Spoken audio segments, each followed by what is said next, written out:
America, government control over women's bodies, and by extension, women, has been ubiquitous, embedded in our systems and laws. From rape treated as property crimes, to coverture statutes preventing women from owning property until the mid-1940s, Nana. It wasn't until 1973 that women could serve on a jury in all 50 states, and recently the Dodd decision. MICRA and laws that cap the value of life and quality of life damages are also laws of inequity that not only disproportionately affect women's safety in healthcare, but also curtail their access to the legal system. Like our legal system, our healthcare system has been organized and designed for male bodies, specifically white male bodies. American women have the highest rates of death from avoidable causes and maternal deaths in the Western world. On top of that, Black women die in childbirth at rates 4 times greater than white women. The post-World War II rise of corporate hegemony and our government's continued expansion of corporate rights and deregulation incentivized profit over all else and distorted American values to great expense to all of us. It has been proven across this country that by eliminating caps and restoring human rights, the result is improved access to and safety in healthcare for women, children, and all human beings. Across history, equity for women has coincided with sharp upward trends in economic growth and development, because equity begets progress. It's that simple. Tonight we celebrate the American values of equity and progress.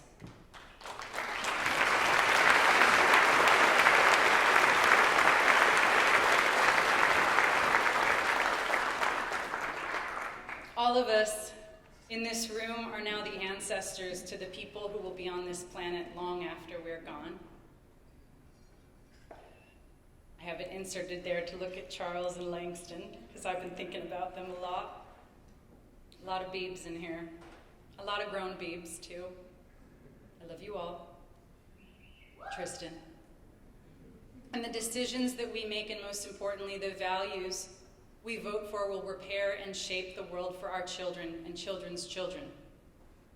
The epistemologies of divisiveness and conflicting politics, these are illusions and noise. The truth can be felt and known just by looking around at the people you share this room with. It is an honor to be in a room filled with futurists, with dreamers, and most importantly, with doers. Thank you all.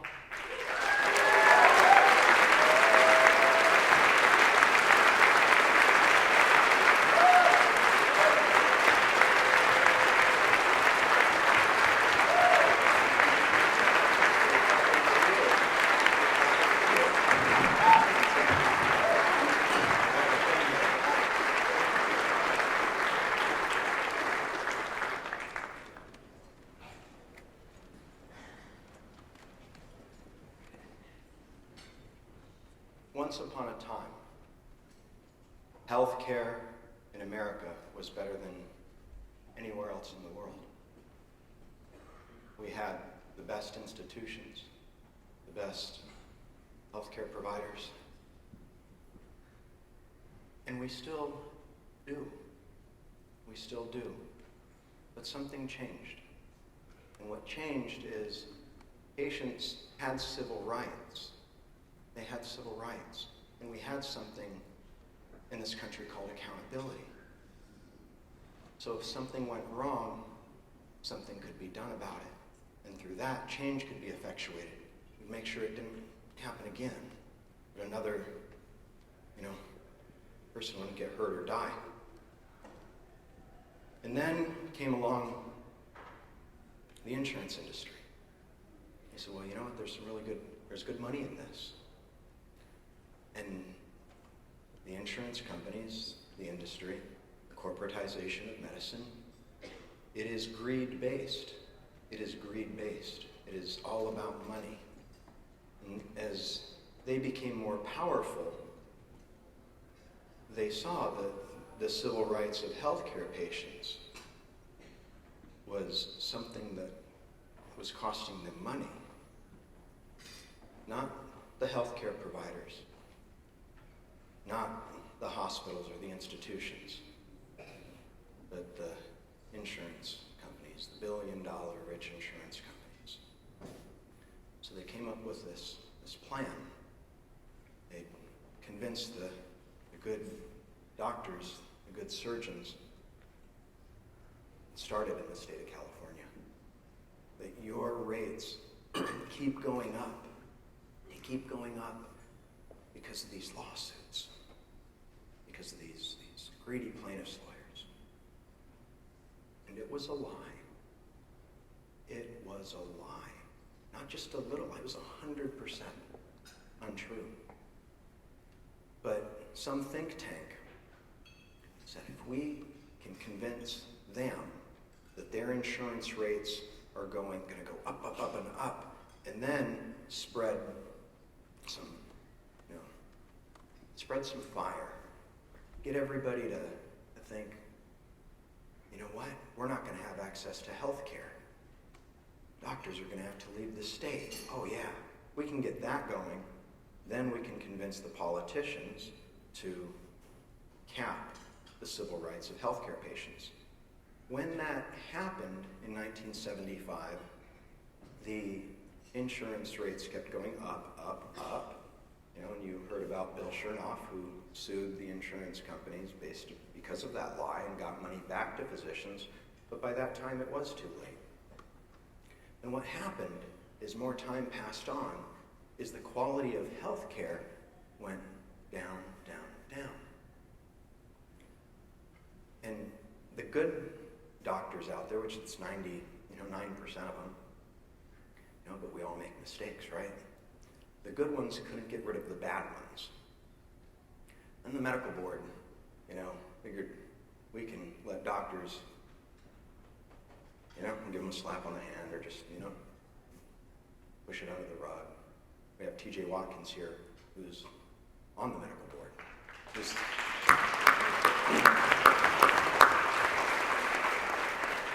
Who's been a whistleblower. And if you want to hear some stuff, boy, listen to what he has to say. But what happened is medical malpractice became the third leading cause of death in California and in the other states where they put these legislative caps, these one-size-fits-all caps on the value of life, the value of our children's lives. And because there's no accountability, it got so bad that the Kira had to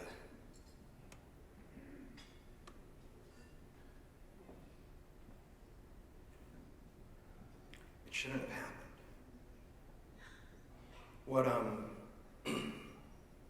What hasn't happened at any point in history, there's never been an apology. Nobody's ever apologized to the patients, to the people, to the families of the ones who have died, the people who've been maimed, the Annette Ramirez's of the world, and there are so many. There are so many in this state. Jerry Brown, who didn't have the courage, to not sign this law. The politicians who didn't change this law Micra's still in effect today. Still in effect today. This is a step in the right direction. We've got more work to do. Yes, sir. We've got more work to do.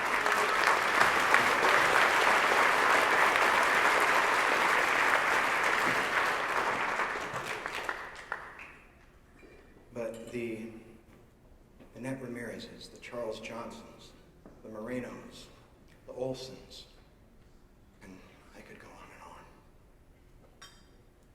No one's ever apologized to you for the lack of courage of our state government. The fact that this didn't change in 47 years. So I'm going to do that. I'm sorry.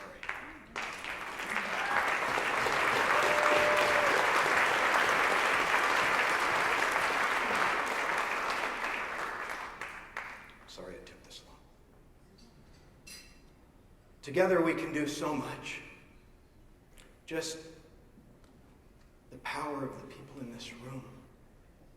We can change the world. So with this one step in the right direction, let's promise to do more. Thank you.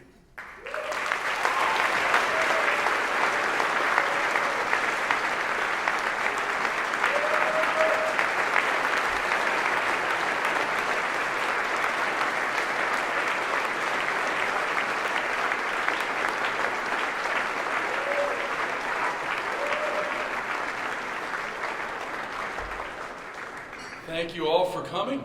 That concludes the Rage for Justice Awards for 2022. We're going to be having a party with house DJs in the Winter Garden. We hope you'll stay and enjoy each other. Thanks again for everything.